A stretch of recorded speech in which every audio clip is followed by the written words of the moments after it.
Now that you have a research question and have conducted your literature review, the next step is to determine which methodology you should use to answer your research question. In communication studies, we historically work with 3 methods: qualitative, quantitative, and rhetorical. There is a not-so-hidden 4th method, which is mixed methodology, but for the sake of learning, let's just break down the 3 main COMM research methods. In this second research methodology video, we are exploring rhetorical criticism. This includes defining criticism, examining different types of rhetorical criticism, and applying this method through a specific style, sociological, that applies directly to our media and society course. All right, so rhetorical criticism may be the method that is most familiar to you. Chances are you did something similar in other classes, maybe in high school, maybe in your English comp classes, and maybe even in your public speaking classes.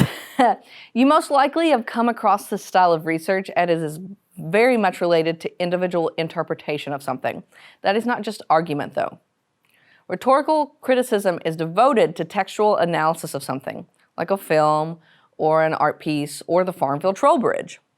The trick here is that you are not just summarizing something or arguing that is good or bad. Really what you are doing is analyzing, interpreting, and critiquing the persuasiveness of a particular text's message. So let's start by explaining the rhetorical situation. You might have heard this in another form: audience, purpose, and context. That is because every rhetorical situation includes the person or thing portraying the message, the issue being discussed, the medium with which it is being presented, and the audience that receives that message. How do you get what you want using just your words? Aristotle set out to answer exactly that question over 2,000 years ago with a treatise on rhetoric. Rhetoric, according to Aristotle, is the art of seeing the available means of persuasion. And today we apply it to any form of communication. Aristotle focused on oration, though, and he described 3 types of persuasive speech. Forensic or judicial rhetoric establishes facts and judgments about the past, similar to detectives at a crime scene. Epidictic or demonstrative rhetoric makes a proclamation about the present situation, as in wedding speeches. But the way to accomplish change is through deliberative rhetoric, or symboleticon. Rather than the past or the present, deliberative rhetoric focuses on the future. It's the rhetoric of politicians debating a new law by imagining what effect it might have.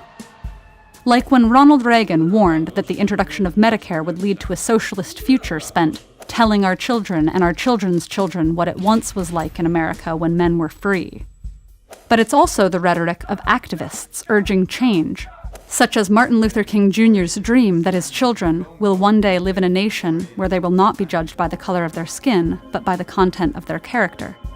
In both cases, the speakers present their audience with a possible future and try to enlist their help in avoiding or achieving it.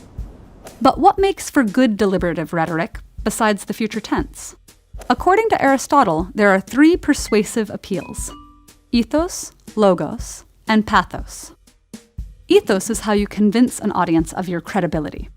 Winston Churchill began his 1941 address to the U.S. Congress by declaring, "I have been in full harmony all my life with the tides which have flowed on both sides of the Atlantic against privilege and monopoly," thus highlighting his virtue as someone committed to democracy.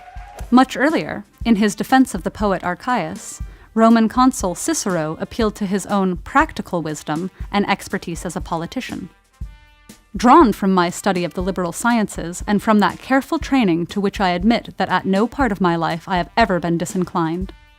And finally, you can demonstrate disinterest, or that you're not motivated by personal gain. Logos is the use of logic and reason. This method can employ rhetorical devices such as analogies, examples, and citations of research or statistics. But it's not just facts and figures. It's also the structure and content of the speech itself.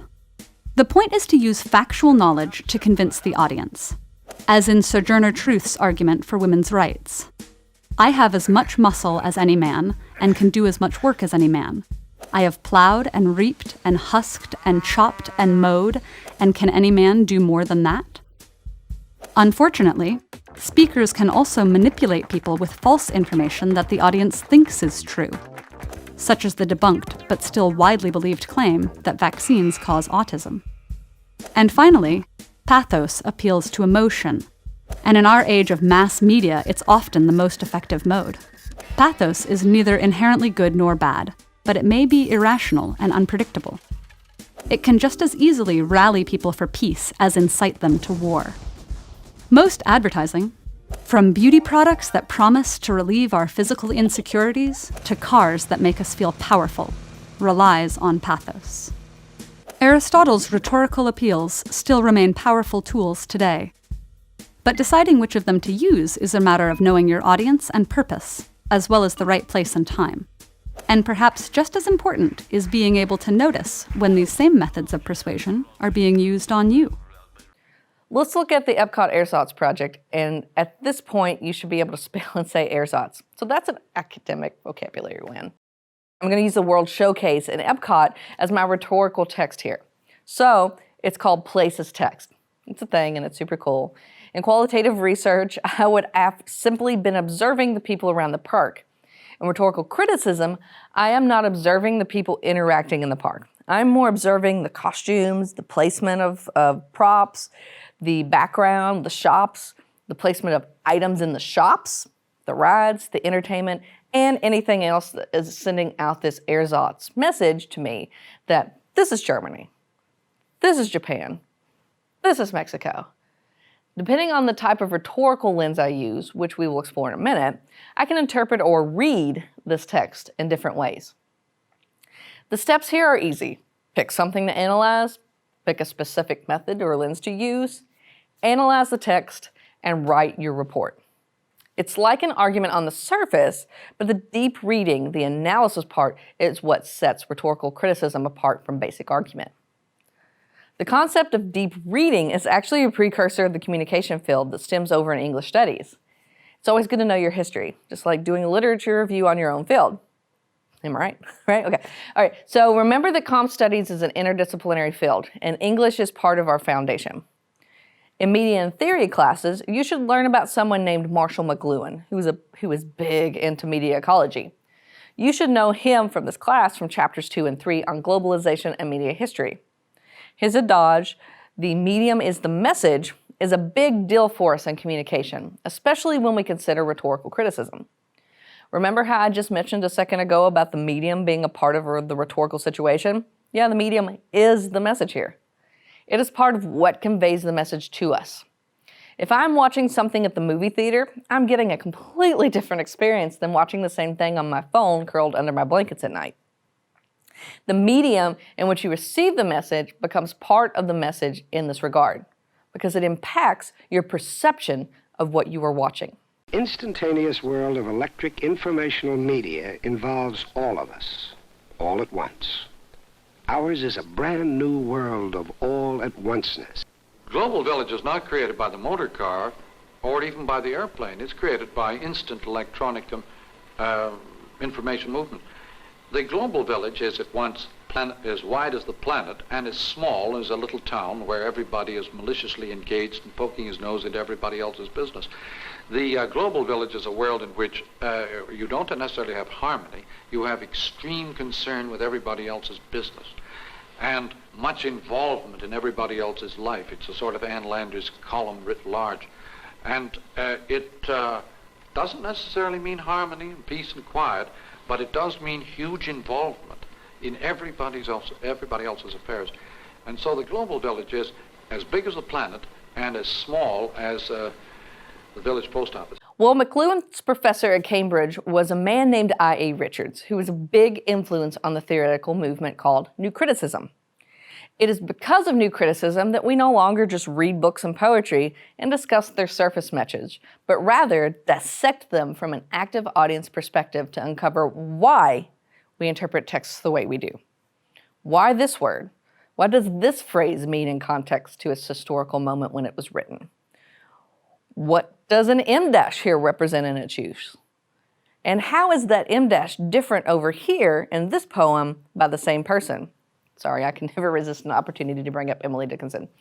All right, the idea of new criticism is that you are closely reading the text or the rhetorical situation and examining the elements that make up that text that lead us to a specific interpretation. This is why we use different lenses or styles of rhetorical criticism, because there are so many different interpretations. So let's talk about a few with emphasis on the specific style that you will be using for your media criticism piece, the sociological criticism. There are more, which you can uncover by looking at Sonia Foss's work, but for the sake of time, I will go over 3 that are specifically relevant to media studies, ending with sociological style, which you will be doing for your media criticism paper. First, we have generic criticism. Not generic like off-brand, but rather relating to genre. This means that when we examine a text, we are examining it by considering its genre. Does it fit into the conventions? Does it break convention? These are the things we are considering in generic criticism. If I'm watching Smoke Signals, I can examine it for its comedic properties as a comedy. While it might be tempting to discuss its many other excellent qualities as a film, if you are doing generic criticism, you stick to genre. If you want to talk about the film's ideological or fantasy theme elements, then you would use those methods. Second, we have fantasy theme, which is a personal favorite of mine as an LGBTQ+ researcher. This style comes from symbolic convergence theory, which dictates that people place meaning on something based on how groups act, react, and interact that meaning. So, for example, how the Black Lives Matter movement started as a protest online to Trayvon Martin's murder case, but then turned into a larger political and social movement. The symbol here, Black Lives Matter, came to mean something bigger, bringing those who affiliate with the Black Lives Matter movement into a group fighting racial inequalities, discrimination, and disparities.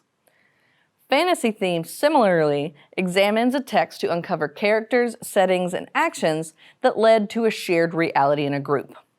For me as an LGBTQ+ researcher, I would look at films and television that explore queer stories to discover why queer persons continue to feel under or misrepresented.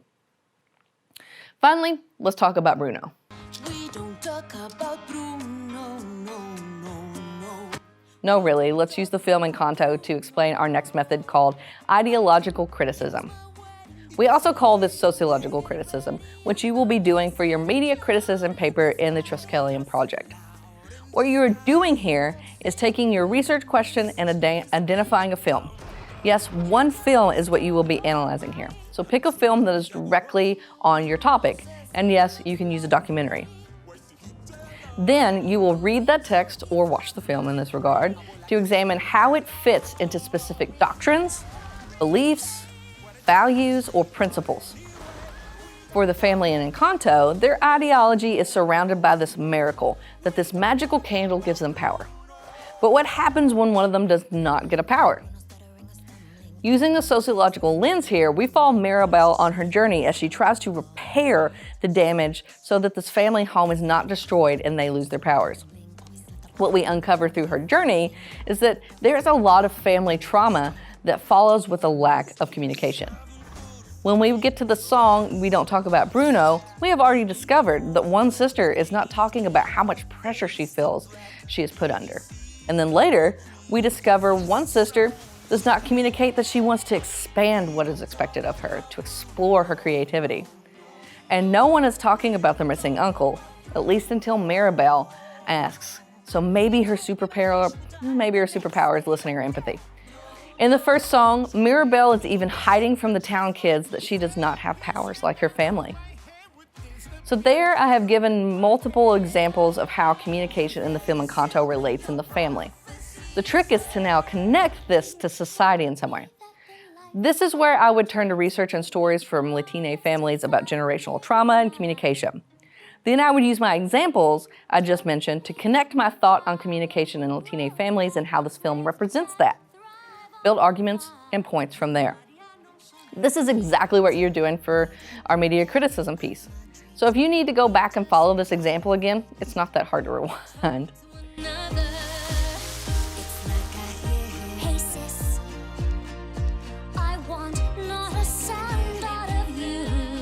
Okay, we made it to the end of the lecture here on rhetorical criticism. So now you should be able to define rhetorical criticism, explain the types of methods used, and apply that knowledge in your own media criticism.